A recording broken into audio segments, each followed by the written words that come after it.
ሰላም ጤና ይስጥልን። የጊዮን ዜና መረጃዎችን እነሆ። ንጹሃን በአብይ አህመድ አገዛዝ እየተጨፈጨፉ ነው። የአብይ አህመድ ስርዓት የአማራን ህዝብ ለማጥፋት በድሮን በጀት በመድፍ መጨፍጨፉ አልበቃ ሲለው ከሞቀ ቤታቸው እያወጣ ህዝባችንን እያጨፈጨፈ ይገኛል። እናንተ የፋኖ ቤተሰብ ናችሁ፣ ፋኖ ናችሁ፣ የፋኖ መረጃ ናችሁ በማለት ከሞቀ ቤታቸው እያወጣ አማራ የሆነው ሁሉ በዳቦ ስም በመስጠት በጅምላ እየረሸነ ይገኛል። የአማራ ህዝብ መሄጃ የሌለው መንገዶች የተዘጉበት ሌላ ቦታ ሄዶ መስራት እንዳይችል በህገ መንግስቱ ተከልክሎ እንደ ሰው ሳይቆጠር በየሄደበት ሁሉ እንደ በግ እየታረደ በመሆኑ ክልል ተብሎ በተሰጠው ቤቱን ዘግቶ መኖር ቢሞክርም ከቤቱ ከእርሻው ቦታው ከእምነት ማምለኪያው ቦታው በግፍ እየተጨፈጨፈ ነው።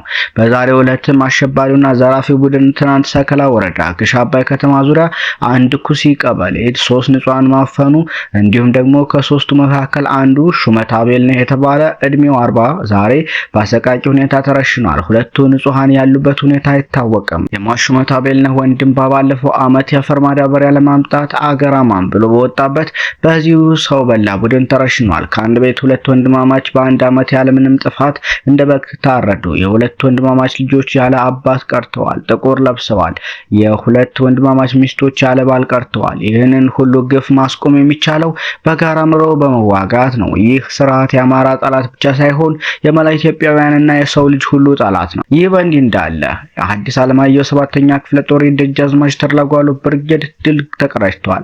አብይ አህመድ ፈክሮ ወደ አማራ ክልል ከገባ ጀምሮ ሽንፈትን እየተጎናጸፈ ይገኛል። የነ በላይ ዘለቀ የንጉስ ተክለ ሃይማኖት መንፈስ ልጆች ጠላትን በመጣበት በማናገር በጠላት ላይ ከፍተኛ የሰውና የማቴሪያል ኪሳራ በማድረስ የአብይን ሰራዊት ውሃ ማስባል ከጀመሩ 2 ዓመት አልፏቸዋል። በዚህ በሺ የሚቆጠር ሰራዊት ተደምስሷል። ሺዎችን ማቁሰል ተችሏል። ከነፍስ ወከፍ መሳሪያ እስከ ሞርተር መማረክ ተችሏል። ሱሪውን አስወልቀዋለሁ ብሎ የመጣው የብርሃኑ ጁላ ሰራዊት የቴዎድሮስንና የሚኒሊክን መንፈስ የተላበሱት የአማራ ልጆች መሳሪያውንም ሱሪውንም እያስወለቁ በባዶ እግሩ እንዲጓዝ አድርገውታል። በዛሬው ዕለትም 2 የዞንና የወረዳ ከፍተኛ አመራሮች ተደምስሰዋል። ሁለቱም የወረዳና የዞን ከፍተኛ አመራሮች በላንድ ክሩዘር መኪና ታጅቦ በመጓዝ ላይ ያሉ በደፈጣ ኦፕሬሽን ተደምስሰዋል። ከአመራሮቹ ጋር በእጀባ ላይ ከ9 በላይ የጠላት ኃይል አብሮ ሲደመሰሱ ከ11 በላይ ቁስለኛ መሆናቸው ተረጋግጧል። የአማራ ፋኖ ብሔር ኃይል በጎጃም ቀጠና የአዲስ አለማየሁ 7ኛ ክፍለ ጦር ተድላጓሉ ብርጌድ ማዕበል ልዩ ተወርዋሪ ጎዳልማ ከተማ ላይ በነበረው ብልጽግና ሰራዊት ላይ መብረቃዊ ጥቃት በመፈጸም ያላንዳች ጉዳት ተሰውረዋል። በዚህ ኦፕሬሽን አንዲትም የጠላት ኃይል የተደመሰሰ ሲሆን ብሬን ተኳሹን ጨምሮ ከ11 በላይ ጠላት ማቁሰል ተችሏል። በተመሳሳይ ጀግኖቹ መልሶ ደፈጣ በመያዝ ከረፋዱ 5 ሰዓት ተኩል እስከ 6 ሰዓት የዳ ወንዝ ላይ በተደረገ ውጊያ ነበልባሎቹ ከጀነሬሽን ጭኖ ወደ ደብረ ማርቆስ እየገባ በነበረ የጠላት ኃይል ላይ በከፈቱት ተኩስ ሰብአዊና ቁሳዊ ኪሳራ ማድረሰዋል። በዚህ ውጊያ 2 ያገዛዙ አሽከሮች ከባድ ቁስለኛ ማድረግ ሲቻል 3 ተሽከርካሪዎች ከጥቅም ውጭ ማድረግም ተችሏል። በተያያዘም የጎጃም አገው ምድር ክፍለ ጦር በትናንትናው ምሽት በ5 ብርጌዶች አውደ ውጊያ አድርጓል። በአውደ ውጊያው ጠላት ላይ ድል ተቀዳጅቷል። ጊዮን ብርጌድ፣ ዘንገና ብርጌድ፣ ሳትማ ድንጋይ፣ ቢትወደድ አያሌ መኮንን ብርጌድ፣ አቤ ጉበኛ ብርጌድ አውደ ውጊያ ያደረጉ ሲሆን ጠላትን በቁስም በሞራልም ከፍተኛ ኪሳራ ያደረሱበት ሲሆን በዚህ መሰረትም ብዛት ያለው አጥባ ለብሴ ሚሊሻ አርማ ብተናና የጁላ ሰራዊት ወደ ላይኛው የተሸኘ ሲሆን በተመሳሳይ ብዛት ያለው ሰራዊት ቁስለኛ ሆኗል።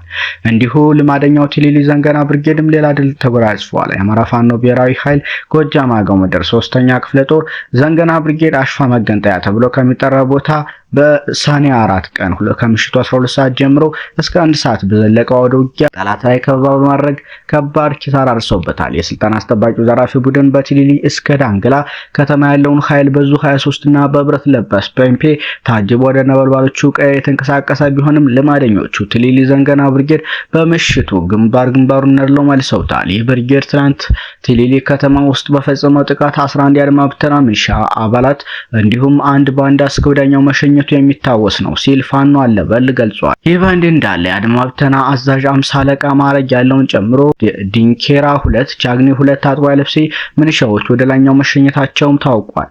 በተመሳሳይ በዚህ ክፍለ ጦር ውስጥ በጊዮን ብርጌድ አማካኝነት በኦፕሬሽን መስራት ተችሏል።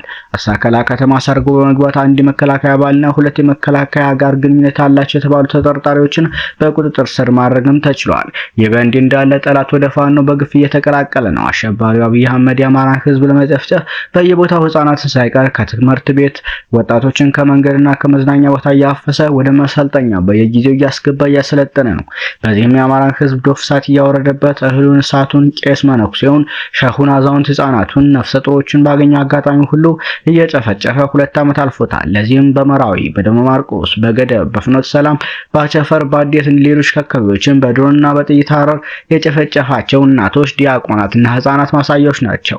ይህ የግፍ ስርዓት ያንገፈገፋቸው የአብይ አህመድ አገዛዝ ወታደሮች በየቀኑ እየከዱ የህዝብ ልጅ ወደ ሆነው ፋኖ በግፍ እየተቀላቀሉ ነው። በዛሬው ዕለትም የወራሪው አብይ አህመድ አሽከሪ ሆነው ሲያገለግሉ የነበሩ የመከላከያ አባላት የጁቤ ላይ መሽጎ ከሚገኝበት ካምፕ በመክዳት የአማራ ፋኖ በጎጃም ቀጠና የአዲስ ዓለማየሁ 7ኛ ክፍለ ጦር አብራጅት ብርጌድን ተቀላቅለዋል። ስማቸው አትርሳው አበበ፣ ከቤ ፈንቴ፣ ይስማው ሸቴ ናቸው። ምስራቅ እዝ 302ኛ ኮር 76ኛ ክፍለ ጦር 1ኛ ሬጅመንት 1ኛ ሻምበል አባል የሆነው የብርሃኑ ጁላ ሰራዊት አባላት የነበሩት ጌትሻስ ቻለውና ታደላ ያለ የሚባሉ 3 ክላሽንኮቭና የ200 የክላሽ ተተኳሽ በመያዝ ወደ ኮሎኔል ታደሰ ሙሉነ ብርጌድ አለማየሁ ካቤ ሻለቃም ተቀላቅለዋል።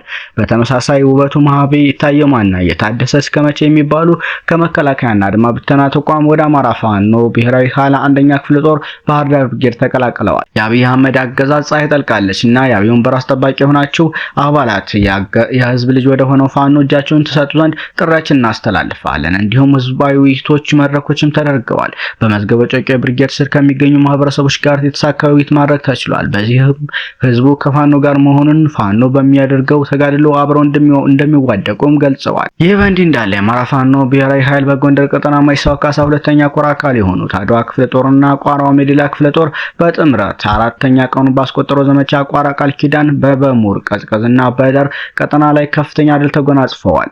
ባለፉት 3 ቀናት ውስጥ በተደረገው መደበኛ ወደ ውጊያ አገዛዙን ለመገመት በሚያስቸግር ሁኔታ ከፍተኛ ሙትና ቁስለኛ ሆኗል።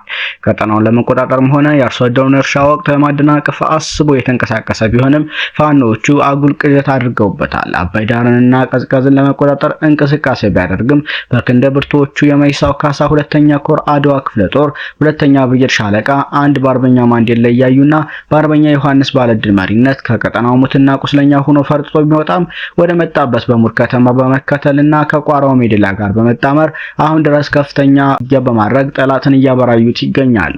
በዛሬው ዕለትም ሰኔ 4 ቀን 2017 ዓ.ም ከሙር ከተማ በቅርብ ርቀት በተደረገ ወደ ውጊያ የሰነበተ አስከሬንና ቁስለኛ ለማንሳት የገባው ኃይል ስለታፈነበት ተጨማሪ ኃይል ጨምሮና ድሮን ተጠቅሞ የበለጠ ከፍተኛ ሙትና ቁስለኛ ሆኖ እንዲሁም ከፍተኛ አመራሮችን አጥቶ በሽንፈት ወደ መጣበት ተመልሷል። አሁን ላይ የደለጎ ሆስፒታል በቁስለኛ ተጥለቅልቋል።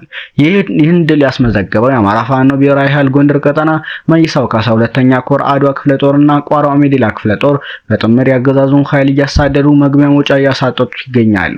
በዚህ አውደ ውጊያ አንድ ዙ 23 ተመቶ ከጥቅም ውጭ ሆኗል። አስከሬኑም በየቦታው ወድቋል። በዚህ የተበሳጨው ያገዛዙ የማፊያ ሰራዊት ንጹሃንን ከቤት እያወጣ እርሻ ቦታ እየያዘ ረሽኗል። እንዲሁም ሰኔ 4 ቀን 2017 ዓ.ም ከቀኑ 6 ሰዓት ተኩል ላይ አገዛዙ 2 ጊዜ አባይ ዳር ላይ የድሮን ጥቃት ፈጸመ ሲሆን በድሮን ጥቃቱም አንድ ንጹሃን በጥቃቱ ሲገደል 4 ንጹሃን ቁስለኛ ሆነዋል።